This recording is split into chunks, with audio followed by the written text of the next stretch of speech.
Hi, this is Bob Samuels, founder of TechConnectr. TechConnectr provides efficiencies and actionable intelligence for B2B lead gen marketers and their agents. We've partnered with SiriusDecisions to bring you wisdom from leading account-based marketing thought leaders. To that end, I'm happy to introduce you to Doug Bewsher, CEO of Leadspace, an intelligence CDP, or customer data platform. Doug has some cool background successes at Salesforce and Skype. Doug, it's a pleasure to speak with you. How are you today? I'm doing very well, thank you, Bob. How are you doing? Very good. It's a pleasure to speak with you. We've run across each other at some of these events along the way. I know you're up the road in San Francisco, so it's a pleasure to speak with you. And I know you've got a lot of great wisdom to share on ABM. For the people that don't know you very well, could you give a little bit of a background about where you've been and along the way, and what you've kind of learned, and what's your basis of knowing about this ABM world? Sure, absolutely. So currently I'm the CEO of a company called Leadspace. So we're a customer data platform for B2B sales and marketing. But my background has always been actually as a practitioner. So previous to this, I was actually the chief marketing officer for Salesforce, as we were really starting to get into the marketing cloud and the marketing space through the acquisition of ExactTarget and others, and the transformation happening there. Prior to that, I was the chief marketing officer for Skype, big B2C brand, obviously, and we sold it to Microsoft. But at the same time, what people often don't realize is also the connection there to what we were doing on the B2B, and how we were actually getting enterprises and companies to start adopting, Skype as a tool within the organization, very much what people used to call, which I think has kind of gone away, but this concept of consumerization of IT. And then even before that, I was actually leading McKinsey's CRM practice here in San Francisco, just back in the days when everyone was like, I wonder if this email is a thing. And everyone was trying to figure out, if you remember those stories about multi-channel versus single channel strategies and things, and back in the dot-com boom. So very much been on the practitioner side, but now excited to be on the situation of actually building the software and the customer data platforms to help B2B marketers do their job. So it's wonderful that you have the practitioner background, and now you're a solution provider. So and your background with those companies, Skype and Salesforce in particular, they did pretty well. So congratulations on helping them be successful, and I've heard great things about Leadspace as well. So as far as Leadspace goes, where do you play in the ABM world? Everybody's got different impressions of what ABM is. What is ABM to you, and where does Leadspace play in that offering? Sure. I mean, it's a great question, because I still think there's a lot of questioning in terms of what the heck is this ABM thing, right? Even is it account-based marketing, management, account-based everything, all these kind of different descriptions. And the way I look at it is very much like how you can look at CRM. So CRM, customer relationship management, is at the one hand both a strategy, right? Everyone is about building customer relationships with all of their customers. And you could argue that the most important tool in customer relationship management is a tool like Gainsight, right? Which is about managing the relationship after you've built, a customer engagement. And at the same time, there is this kind of generic category, which is actually Salesforce automation mostly, which Salesforce pioneered, which often people also call CRM. So even in CRM, there's this confusion between a business strategy and a tool, right? And I think we see the same in ABM, right? There is most of our customers, companies like Microsoft and Oracle and others, are doing ABM strategies, right? They are basically trying to move from what I would call an inbound lead flow, so inbound content marketing kind of stuff, which generates leads, to much more of an account-based approach, which is, understand your TAM and all that kind of stuff. Now, there are some tools, typically people might put into that, ad role, which just got rebranded, or demand base, or Terminus, which are basically ad platforms that target at the account level, right? And they have sort of taken that word, right? Account-based marketing, but they're very, very different kinds of tools. And then there's a load of other people coming out. So I think it's important for people to distinguish between a business strategy or a marketing strategy and, one or two of these tools. That being said, whether you're doing CRM or ABM, behind all of that, the starting point is, I think we know, I know from your experience as well, creating the right data foundation and the right analytics that comes out of that, whether you're doing an inbound marketing strategy, an ABM marketing strategy, prospecting, or working with your sales organization or anything, if you don't actually, as Forrester would say, if you don't have the right data foundation, then everything else you're going to do sucks. And so that's what we're doing, is we're providing a customer data platform that enables all of these different strategies to be that much more effective. Beautiful. And I believe you have some excellent third-party data, and do you blend it with the first-party data to have that combination? Yeah, so I believe, and I think if you look at a lot of the research out there at the moment, if you're looking at customer data platform, and that's true if you're looking in the B2C world, but increasingly actually in the B2B, there's a couple of things that you really need to kind of get right? So first is that first point. It has to be data agnostic. And so, we work with over 70 different data sets, right? But it's integrating great account level data, companies like D&B and others who are providing technographics, but a ton of different company level data sets, right? Integrating person level data sets about contacts and people. So working with, like some ZoomInfo Discover and many others to get that company, that contact data set, and then getting the right intent data sets, whether that's Bombora or GT Crowd or many others there. But you got to be agnostic to that and then bring that together and then do really that identity resolution to create a single golden record, if you will, which is kind of what everyone's been doing.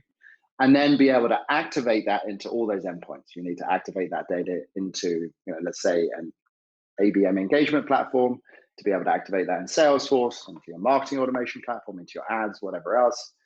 And then you've got to apply AI on top of all of that, machine learning, which we can talk more about how you do that, in order not just to be able to, not just do rules-based integration, but really make sense of it, but also then to be able to make good recommendations so that your sales and marketing team can take better activities. And so that channel agnostic, data agnostic, AI-driven customer data platform is, I think, where the world is going, and really what Leadspace is focused on delivering for our customers. Okay. Well, now you got me curious about AI and machine learning. So, are you a predictive analytics company? Do you play in that space with Sixth Sense and Lattice and so forth? Well, 5 years ago, everyone was talking about predictive analytics, right? And I think that category is dead. So I've always said, and since I started in this job, and coming out of Salesforce, predictive analytics is a feature that enables a business objective. It's not a company in and of itself. So if you look at some of those companies, yeah, you've got Sixth Sense, know them well, but they've really pivoted towards being much more of a ABM engagement, right? Building ads, collecting some intent data, figuring out how to close that loop. So they really much more compete in the ABM ad world these days. Lattice, absolutely, like ourselves, has taken our ability to do this level of machine learning, predictive analytics, and so forth into solving the data problem, building customer data platforms. So we see ourselves very much close. And then companies that didn't figure it out, right? Mintigo, they just shut down because they didn't really have a business value proposition. Radius just shut down because they didn't really have a value. So I think that the guys who didn't really figure out what the business use case was, like Sixth Sense, ourselves, and Lattice have ended up not being still in business. Oh, and was it Everstring? Yeah, so Everstring, another company in the space, I think has pivoted much more towards being a small data provider. So using, again, some of that predictive analytics to figure out how do we get understanding about, small companies and all this kind of stuff, which I think is with a lot of the larger data companies in the market that we've talked about, the D&Bs and Zoom Discovers and other data vendors that we all know, right? I think there's always been a bit of a hole for, how do I find information on micro SMBs? And I think that's very much one of the things Everstring has pivoted towards. Okay, interesting. And so as far as AI goes, you're, again, using some sort of data to identify what to do next or What is the nature of the AI that you're referring Sure. to? So AI is a wonderful term.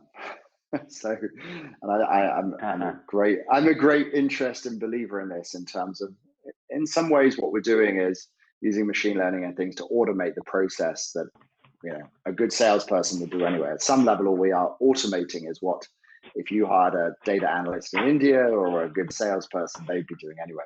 But let me give you a specific example of that. So, you know, a lot of our customers are looking for some pretty simple data. So, you know, for example, they want to understand what's the revenue of a company in order to be able to effectively route that to the right sales team or to the right engagement strategy or whatever, right? And when they do that, you know, often they get these massive data disparities between, you know, one team is using one data source, another team's using another data source, of which there are many, and often that creates fights. How do you solve that problem? Well, what we can do, and we've done and use AI in a sense, is we take many different data sources. We might have 4 or 5 different sources for company revenue. Plus, we connect that to other things, like we know how many employees the company has and where it is, and some other information that might exist about it, how much coverage it's getting. And we then use a machine learning model to be able to estimate with the highest precision what is actually the revenue of that company.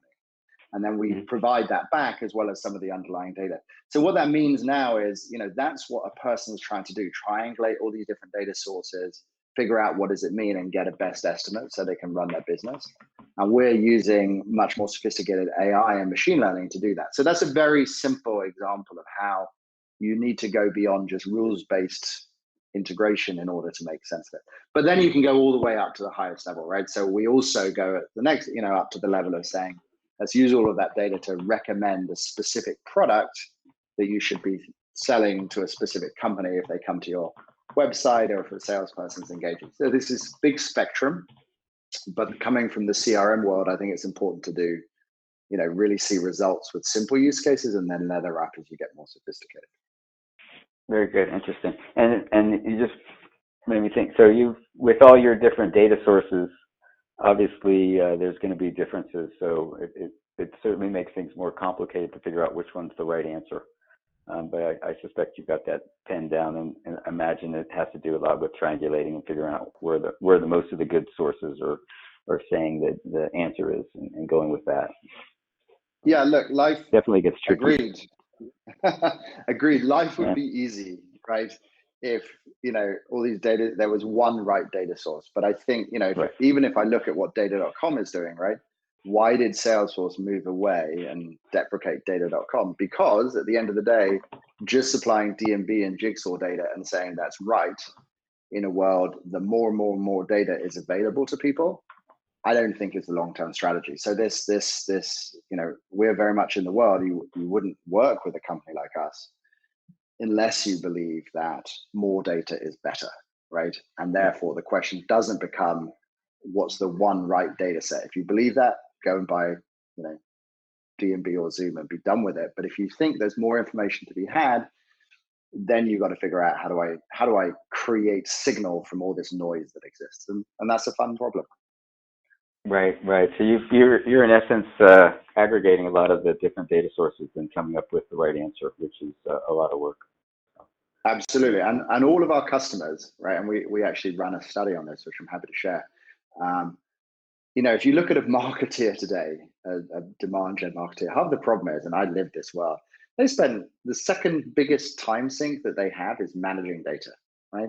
And they're not doing that because they like it. They really want to get back to, you know, running great campaigns and coming up with creative ideas, but they're just dealing with this mess of data, not only because they're buying 4 different data sets and they make no sense and they can't figure out how to do the resolution, but on top of that, they got different data in Marketo and Salesforce and, you know, their ad platform, and these are all siloed data sets, right?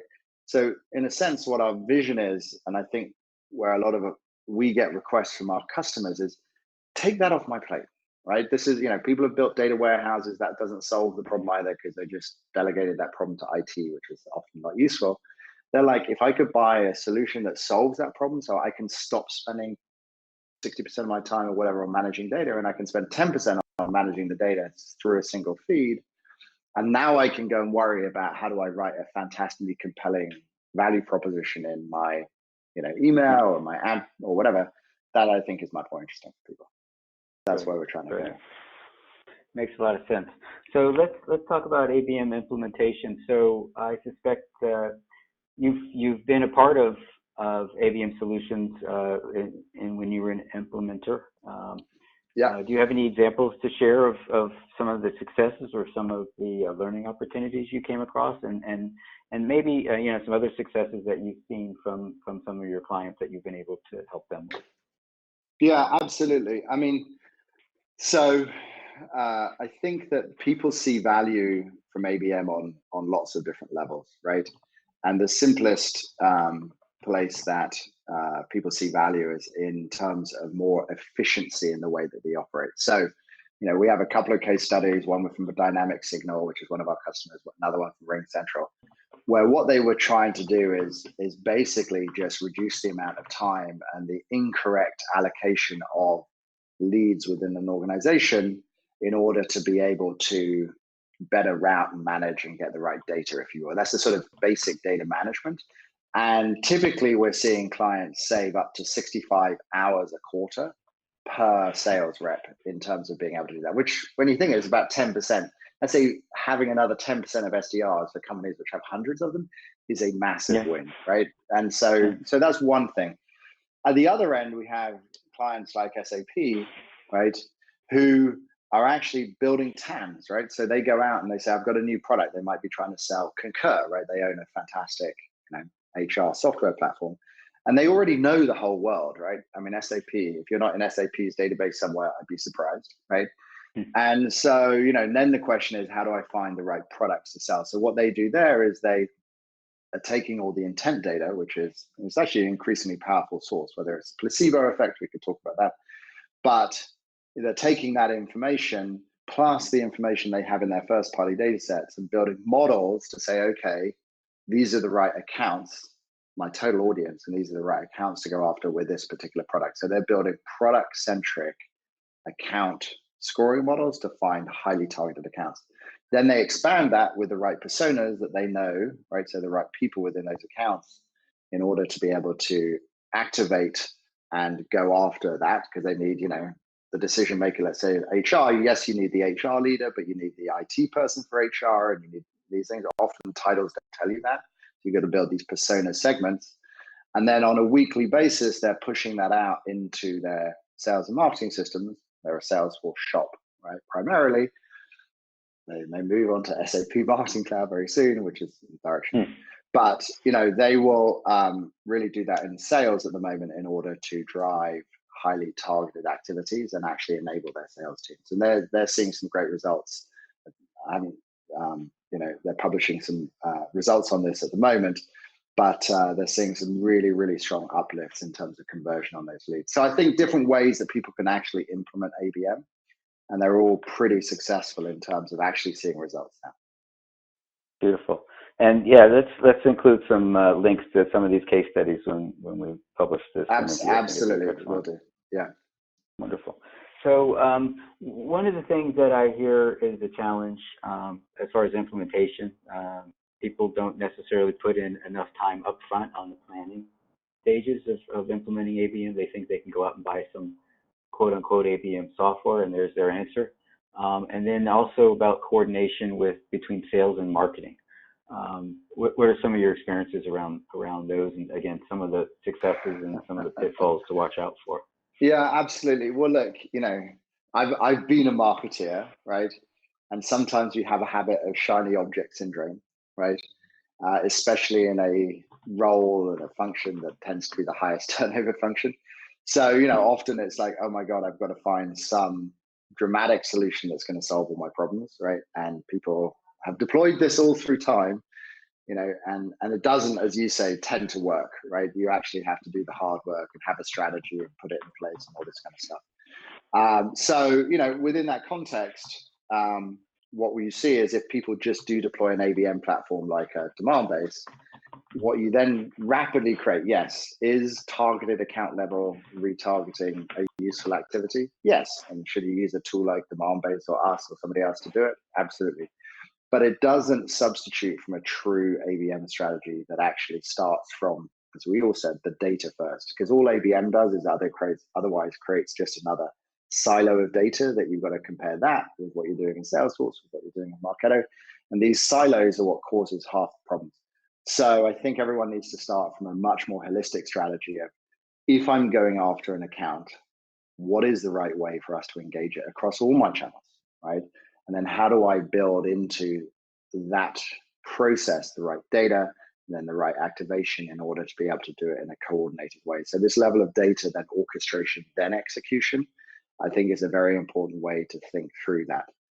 At the same time, I do come from the world where I remember my first job ever was at Vodafone, and somebody came in and said, hey, you should take control of this massive CRM migration we were doing. And this is when we were moving on to a new CRM platform from Amdocs. And I knew at that point in time that that was going to be a 3-year journey, right?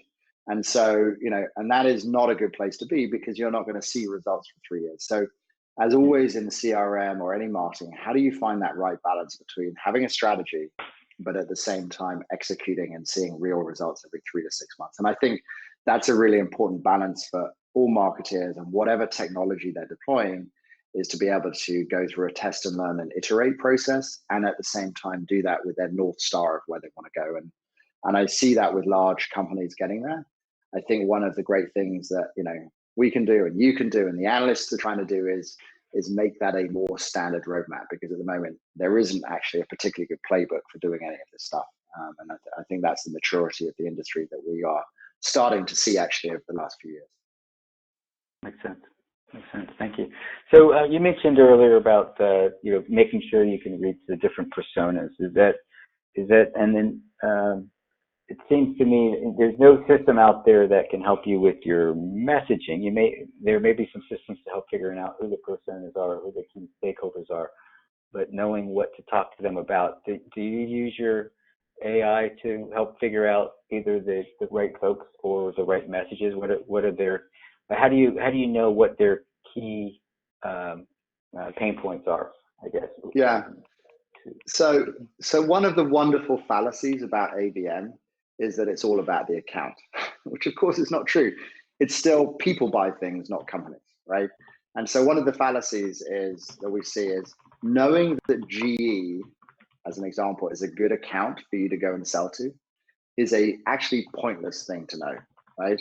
Unless you know actually, for example, the specific buying centers within that, and more importantly, unless you know the specific personas, the people within those buying centers who are going to help, you can't implement an ABM strategy. So a lot of people thinking about ABM think that people don't matter, but in fact, people are more important than ever in the idea of how do I build this strategy, right? So yeah, and so this is where lead to account matching and connecting the dots, and then figuring out the right personas.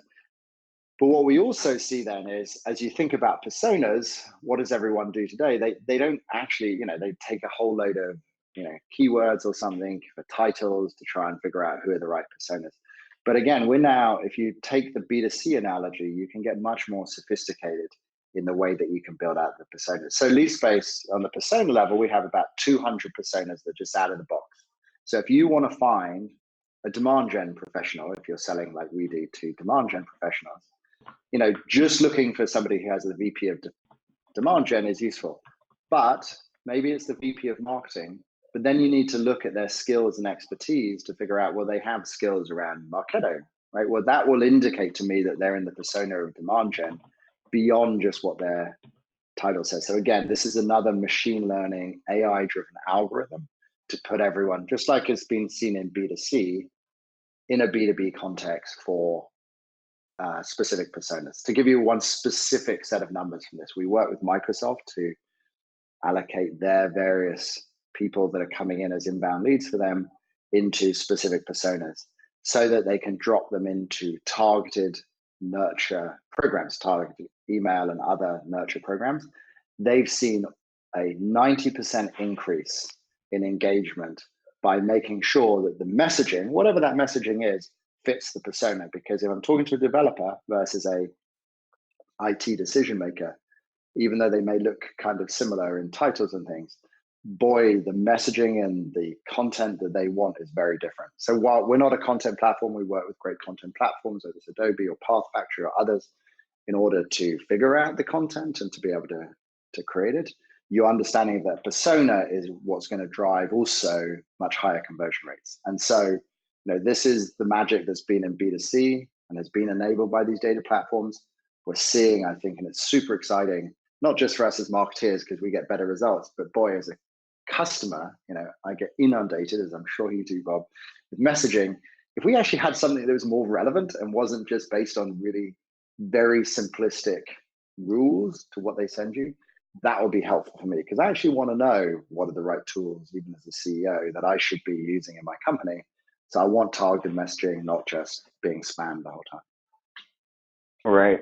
So that, and I think that's a great key. The message has to be relevant. I mean, timely would be ideal to know if someone's in market or certainly thinking about things. So to figure out the messaging, I guess you can go out and figure out signals of where people are at and for the company, and then based on the roles of the person, have an idea that what their angle is, if they're focused at the security aspects or saving money or saving time or whatever, but just trying to figure out what their what angle this person, what will be relevant for them, and how to say it is a tricky thing. Did you say there are some tools out there? You mentioned Adobe, and there was another company that can help with the messaging. Yeah, so another company I was mentioning was Path Factory, which a lot of our customers use. I mean, there's others out there, the content management kind of companies, because, what I don't believe, I think we're a long way away, in reality, from some machine telling, saying at this point in time, this message to this person in this way is going to be the answer. It's going to move there. Right. And we see this, in some of the big scale B2C ad deployments, which is probably 10 years ahead of where B2B marketing is.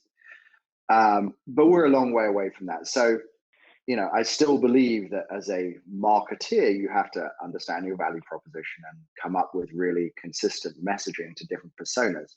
But then the ability to target that messaging to that right persona, that's the magic, right? And as you say, and at the right time, right?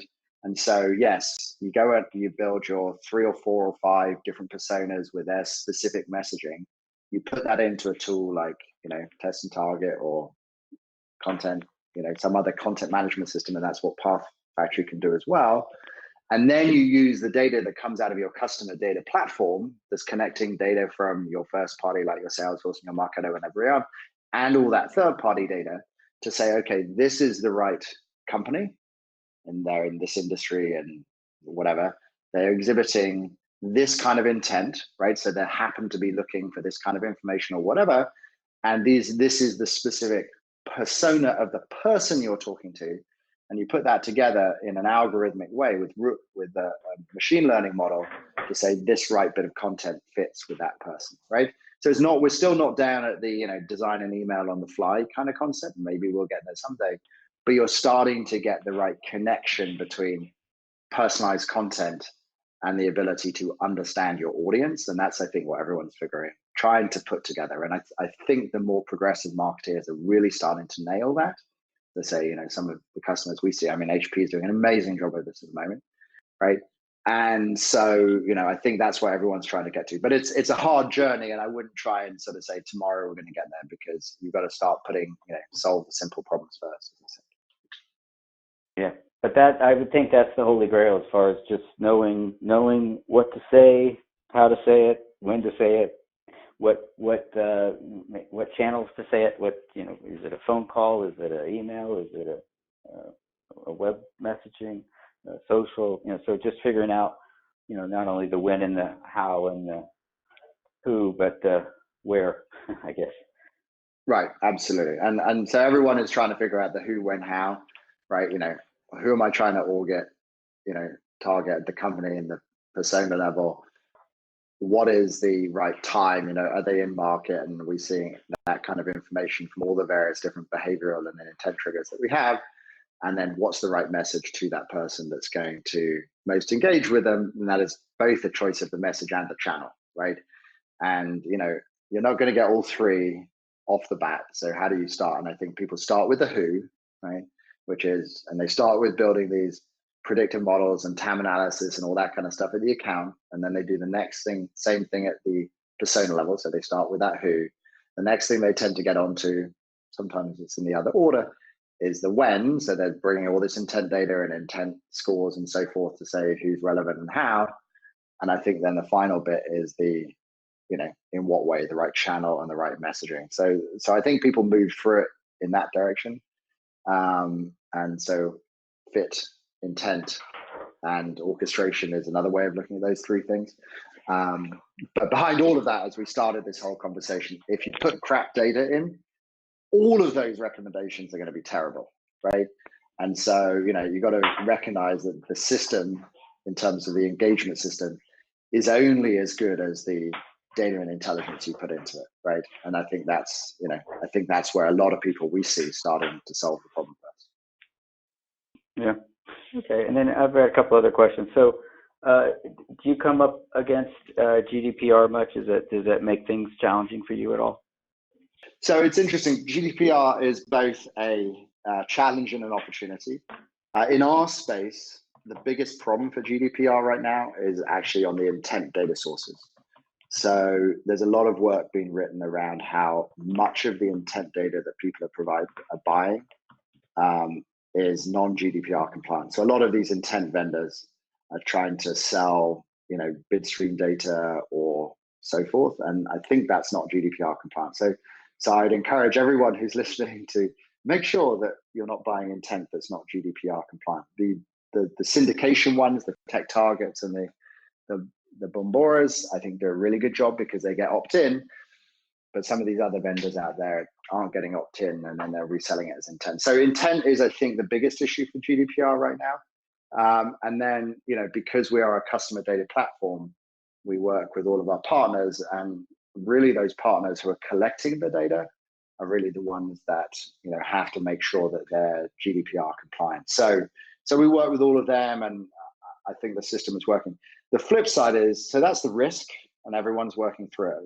We work with a lot of customers who are going through that transition. At the same time, we also see a lot of people trying to figure out how do they audit their data right now, right?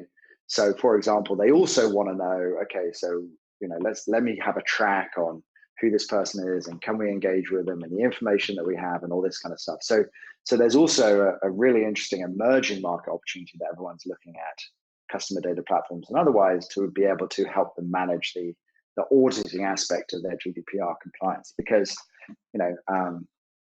let's be honest, as I say, some of our customers already know the universe. They've already had a conversation. So in that situation, they're just trying to make sure that they keep that up to date, and they're making sure that they are in compliance with all the rules. So we haven't seen it have too much of an effect outside of this intent question yet.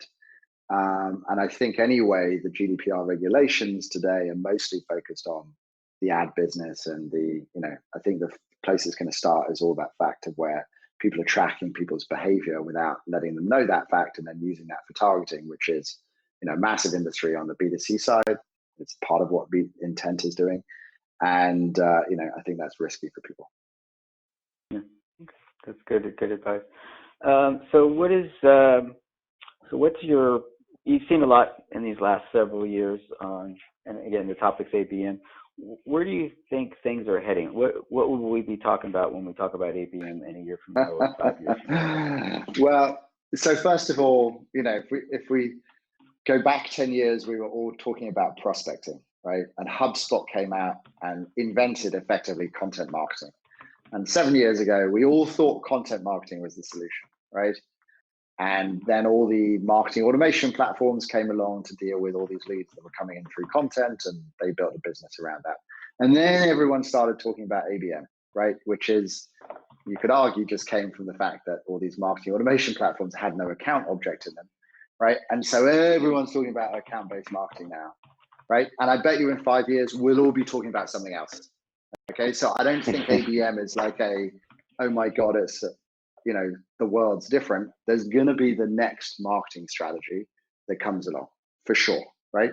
So I think it's important, no marketeer that's worth their salt is not doing prospecting and inbound / content marketing and ABM. It's not an either or, it's all of the above, all right? And they've got to be consistent and they've got to work together. I think the next area that we will start to see a lot more engagement in it is on the advertising side of the house, which I think is still relatively nascent, right? In terms of how do we actually take the kinds of segments and the kinds of understanding and deploy that through and into better advertising kind of approaches than, what we can see today. And just to give you a very simple example of this, it used to be that match rates. Well, one of the things that we do for our audiences is we build these audiences and these specific segments of people so that you can run that in a marketing campaign or in a sales campaign. But you can also deploy that into your ad platforms. But it used to be that the match rate on that might be 25%. That has recently skyrocketed. And now you can find maybe 60% of that audience, right, on social or elsewhere, right? And that really means that now I can outreach with a proper engagement strategy through advertising and so forth as well. So we're starting to see the match rates and the ability to identify and connect with audiences across many different media go up a lot, right? And that means I think we're going to see a lot more value and traction. And we're starting to see some of our customers get great results, not by targeting GE, because that's a pointless exercise, but by targeting the right audience within GE, within the right buying center for the products and services, so that they can get the information that they need. That's going to require a lot of work, a lot of attribution work, a lot of measurement work. There's lots of stuff that needs to make that successful. And then finally, I think the fifth thing you're going to see is a lot more change in orchestration. What we're talking about in orchestration is a very nascent business, right? But this question then, if I put in, I think everyone's going to have a customer data platform that connects the data sets. I think in 5 years, if you don't have a customer data platform that connects to your CRM and to your marketing automation, you'll be at a major disadvantage. And then people will start working on how do I build these recommendations and how do I orchestrate across multi-channels. And this is where you see Salesforce putting a lot of effort with things like Exact Target, where you see Adobe going down the same route with, I can't remember what they call it, Orchestration Manager, which they just launched in the last month, right? I think you're seeing a lot of work on this on the B2C side. And I think you're going to see the same coming on the B2B. So I think that's where the next thing is not like an ABM strategy. It's going to be orchestration across many channels and connecting the dots between your account-centric or your top-down content and lead-centric, and then also prospecting and then your advertising channels, so that I can get my customers to have a much more consistent Salesforce 360 view and actually a real holistic engagement with me as a customer. So it's exciting times, but a lot of work to do. Yeah, and you mentioned B2C, and just reminds me how far ahead B2C is than B2B. A lot of the things we're doing B2B, B2C did a long time ago. So it's good you have that B2C background to draw from. For sure, right? I mean, in many ways, B2C is much easier, right? You have a e-commerce platform, we learned a lot of this stuff. But at the same time, B2B is a much more sophisticated set of channels, right? And if you're Tesla trying to sell cars, it's called the considered B2C purchase, right? That starts to look a lot more like B2B. So, I don't think it's like B2B is the poor citizen compared to B2C. Is B2C in many ways has had an easier problem to solve because it's an ad e-commerce closed loop learning cycle problem a lot of the time. And actually B2C needs to start adopting a lot more of the B2B kinds of engagement strategies, right? If you want to do evangelism marketing, or if you want to run events to get people to come and so, I think these are some of the things that we will start to see the two actually sharing more stuff. But you're right, in the pure scale, advertising kind of centric thing, B2C is at least 5 years ahead, and also from a data perspective. Yeah, and like you said, B2B is more complicated. There's not as many stakeholders in B2C, not as many touch points, not as complicated a process. Absolutely. It's different for sure. Wonderful. This is good stuff, Doug. Any other words of wisdom before I let you go? Yeah, no, I mean, it's, final thing I'll say on this is, I follow the Gartner hype cycle a lot. I don't know if you look at that stuff. We're definitely coming off, what they call the peak of inflated expectations to the plateau of productivity, right? And I think, my encouragement to everyone is, there's a lot of understanding this market is hard sometimes because there is so much innovation, figuring out who's doing what. But we're coming out of the everyone saying a lot of stuff. And I think we're starting to see more and more customers really see meaningful adoption of ABM and CDP, right? And I think these are two very distinct things that most B2B sales and marketing teams need to start thinking about. Do I have an ABM engagement platform, right? A demand base or an ad platform? And do I have a customer data platform that connects the dots and breaks the silos? Because I think that those will become two really important pillars, along with marketing automation and CRM, that we will see as a part of every single marketing stack if we go forward 3 years. So it's fun times, experiment, but also look for real results from real customers. Fun time. It's a pleasure. I look forward to seeing you next month. I'll come up and visit with you. Thank you again for sharing your wisdom. It's been awesome. Great. Thanks for the time, Bob.